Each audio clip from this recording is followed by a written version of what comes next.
99%가 놓치고 있는 노인 냄새의 진짜 원인과 일주일 만에 해결하는 기적의 습관. 할머니한테 냄새나요. 노인 냄새라는 문제는 결코 개인의 청결 문제가 아닙니다. 이것은 나이가 들면서 겪게 되는 지극히 자연스러운 생리적 변화이며 올바른 방법을 안다면 충분히 그리고 아주 쉽게 해결할 수 있습니다. 왜 할머니한테는 이렇게 이상한 냄새가 나요? 사랑하는 손주의 잔인하리 많지 솔직한 한마디가 67박선이 할머니의 마음을 칼처럼 베었습니다. 평생을 누구보다 깔끔하고 정갈하게 살아왔다는 자부심이 한순간에 무너져 내리는 듯 했습니다. 그날 이후 손주는 더 이상 할머니의 무릎에 앉으려 하지 않았고 안아주려 하면 슬며시 뒤로 물러서며 얼굴을 찡그렸습니다. 그날 밤 할머니는 어두운 방 안에서 이불을 뒤집어 쓴 채 소리 없이 눈물을 삼켜야 했습니다. 방금 들으신 이야기는 박할머니만의 아픔이 아닙니다. 이것은 매일 수많은 어르신들의 행복을 파괴하고 있는 조용한 위기입니다. 이 문제로 인해 수많은 분들이 자신감을 잃고 사랑하는 가족들로부터 소외되는 고통을 겪고 있습니다. 이 영상을 끝까지 보신다면 잃어버렸던 자신감과 소중한 관계를 되찾을 명확하고 확실한 방법을 얻게 되실 겁니다. 노인 냄새는 단순히 코를 찌르는 불쾌감을 넘어 한 사람의 사회적, 가족적 관계를 단절시키는 심각한 문제입니다. 많은 분들이 속으로 끙끙 앓고 있지만 차마 자존심 때문에 혹은 방법을 몰라 말하지 못하는 문제이기도 합니다. 혹시 여러분도 이런 경험이 있으신가요? 만원 버스에 탔는데 이상하게 내 주변 자리만 비어있던 적이 있나요? 언제나 당신의 손을 잡고 안기던 사랑스러운 손주가 이제는 당신을 피하려 하나요? 가족들이, 특히 며느리나 아들이 당신이 방에 들어오면 유독 창문을 자주 열지는 않나요? 만약 이 질문들 중 하나라도 마음에 걸린다면 지금부터 제가 드리는 말씀에 집중하셔야 합니다. 60세 이상의 99%는 본인이 인지하지 못하는 특유의 체취를 가지고 있습니다. 더욱 가슴 아픈 진실은 대부분의 경우 가족들조차 혹시 상처가 될까 하는 마음에 이 사실을 차마 말하지 못한다는 점입니다. 그들은 조용히 피하고 혼자서 견디고 있습니다. 그 결과 여러분들은 영문도 모른 채 가족들과의 관계가 점점 멀어지는 악순환에 빠지게 됩니다. 하지만 절대 좌절하거나 자신을 탓하지 마십시오. 이것은 여러분이 게으르거나 청결하지 않아서 발생하는 문제가 아닙니다. 과학적으로 증명된 명백한 생리현상입니다. 하지만 걱정 마세요. 이 냄새는 충분히 관리하고 해결할 수 있습니다. 많은 분들이 노인 냄새의 원인을 단순히 덜 씻어서라고 오해합니다. 하지만 이것은 완전히 잘못된 생각입니다. 냄새의 진짜 원인은 나이가 들면서 우리 몸 안에서 일어나는 뚜렷한 세 가지 생화학적 변화에 있습니다. 이 과학적 사실을 이해하는 것이야말로 향수로 냄새를 덮는 등의 잘못된 해결책을 피하고 근본적인 해결로 나아가는 가장 중요한 첫걸음입니다. 첫 번째는 피지의 변화와 노네날의 생성 때문입니다. 나이가 들면 우리 피부의 기름, 즉 피지의 성분이 화학적으로 변합니다. 젊을 때와는 다른 종류의 지방산이 많아지는데 이것이 공기 중에서 산화되면서 노네나렌노에니엔에이엘이라는 특유의 물질을 만들어냅니다. 바로 이 노네날이 노인 냄새 특유의 퀴퀴하고 기름진 냄새의 주범입니다. 이 물질은 50대부터 우리 몸에서 서서히 증가하기 시작해 나이가 들수록 더 많이 생성됩니다. 두 번째는 땀을 통한 해독 시스템의 약화 때문입니다. 젊을 때는 하루에 약 1리터의 땀을 흘리지만 60세 이후에는 그 양이 절반 이하로 뚝 떨어집니다.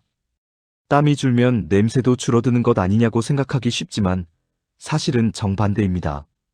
땀은 우리 몸의 자연적인 청소 시스템입니다. 땀을 통해 몸속의 독소와 노폐물이 배출되는데 땀 분비가 줄어들면 이 나쁜 물질들이 피부 표면에 그대로 남아 세균의 먹이가 됩니다.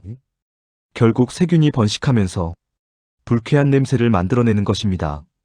세 번째는 침 분비량 감소로 인한 구강 환경의 변화 때문입니다. 노화가 진행되면 침 분비량 또한 60% 이상 급격히 감소합니다. 침은 단순히 입안을 적시는 역할만 하는 것이 아니라 강력한 살균 작용으로 입속 세균을 억제하는 중요한 역할을 합니다. 침이 부족해지면 입안이 마르는 구강 건조증이 생기고 세균이 폭발적으로 번식할 최적의 환경이 만들어집니다. 이것이 바로 나이가 들수록 심해지는 입냄새의 가장 큰 원인입니다. 이처럼 냄새의 원인은 피부 표면이 아닌 우리 몸속의 변화에 있습니다. 그렇기 때문에 향수나 방향제를 뿌리는 것은 더러운 화장실에 방향제만 뿌리는 것과 같습니다. 오히려 노인 냄새와 향수 냄새가 뒤섞여 더욱 복잡하고 불쾌한 냄새를 만들 뿐입니다. 이제 이 세 가지 근본 원인을 알았으니 냄새의 90%가 발생하는 그곳을 공략하여 이 지긋지긋한 문제를 해결할 가장 확실하고 중요한 방법을 알려드리겠습니다. 돈 한 푼 들이지 않고 오늘 당장 실천에 단 일주일 만에 놀라운 변화를 가져올 수 있는 방법입니다. 수많은 분들이 매일 샤워를 하면서도 정작 가장 중요한 곳을 놓치고 있습니다. 노인 냄새의 90%는 바로 이 세 부위에서 발생합니다. 첫 번째, 살이 접히는 부위입니다. 우리 몸에는 생각보다 살이 접히는 부위가 많습니다. 이곳들은 통풍이 안 되고 땀과 습기가 항상 차 있어 세균이 번식하기에 완벽한 온상입니다. 목주름, 겨드랑이, 가슴 밑, 배꼽, 사타구니, 무릎 뒤, 그리고 많은 분들이 놓치는 귀 뒤를 샤워 시 부드러운 수건에 순한 비누 거품을 묻혀 꼼꼼히 안쪽까지 부드럽게 문질러 닦아야 합니다. 두 번째는 털이 많은 부위입니다. 털은 땀과 피지를 붙잡아두는 저장고 역할을 하여 냄새를 수십 배 증폭시킵니다. 두피, 겨드랑이, 가슴, 배 부분인데 두피는 머리를 감을 때 손톱이 아닌 손가락 끝 지문으로 3분 이상 충분히 마사지하듯 꼼꼼히 문질러 피지를 녹여내야 합니다. 세 번째는 땀샘이 밀집되어 있는 부위는 냄새에 숨겨진 근원지입니다. 특히 발, 발가락 사이, 그리고 혼자 씻기 힘든 등입니다. 발을 씻을 때는 발가락 사이사이까지 꼼꼼히 씻고 수건으로 물기를 완전히 건조시키는 습관이 무엇보다 중요합니다. 등은 손잡이가 긴 샤워 브러쉬를 사용하면 쉽게 닦을 수 있습니다. 공통주의 사항으로 이 모든 부위를 씻을 때는 피부 보호막 손상을 막기 위해 절대 뜨거운 물이 아닌 38에서 40도의 미지근한 물과 향이 강하지 않은 순한 비누를 사용해야 합니다. 이처럼 올바른 세정법만으로도 놀라운 변화를 경험할 수 있습니다. 하지만 여기에 몸속부터 냄새의 원인을 제거하는 생활 습관이 더해진다면 그 효과는 배가 되고 다시는 냄새 때문에 고통받는 일이 없을 것입니다. 올바른 세정법이 외부의 냄새를 닦아내는 것이라면 지금부터 설명할 생활 습관은 내부에서 냄새의 근원을 차단하는 가장 근본적인 해결책입니다. 이 간단한 습관들은 단순히 냄새를 제거하는 것을 넘어 여러분의 전반적인 건강을 증진시키고 더욱 활기찬 노후를 선물할 것입니다. 첫 번째, 물은 우리 몸속 가장 강력한 내부 청소부입니다. 물을 충분히 마시면 체내 노폐물과 독소가 소변으로 원활하게 배출되어 냄새 원인 물질을 희석시키고 몸 밖으로 내보냅니다. 특히 아침 공복에 마시는 미지근한 물 한 컵은 밤새 쌓인 독소를 배출하는 가장 중요한 습관입니다. 하루에 최소 6컵 이상 시간을 정해두고 마시는 것이 좋습니다.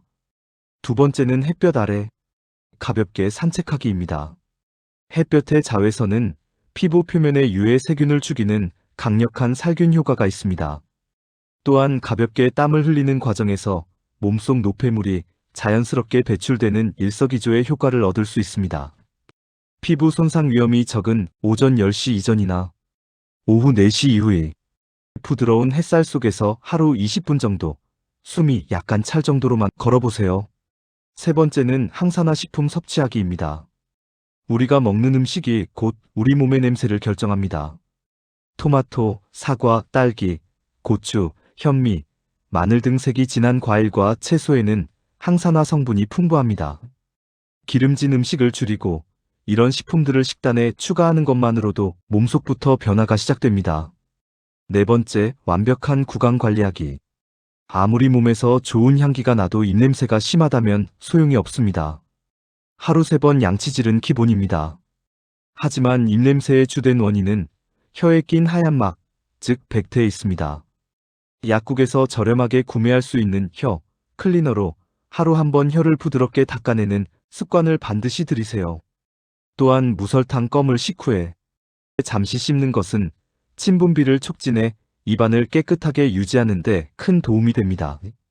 오늘 영상이 도움이 되셨다면 좋아요와 구독 버튼을 눌러주시고 이 정보가 필요한 소중한 분들께 꼭 공유해주세요. 여러분의 건강하고 행복한 노년을 응원합니다. 감사합니다.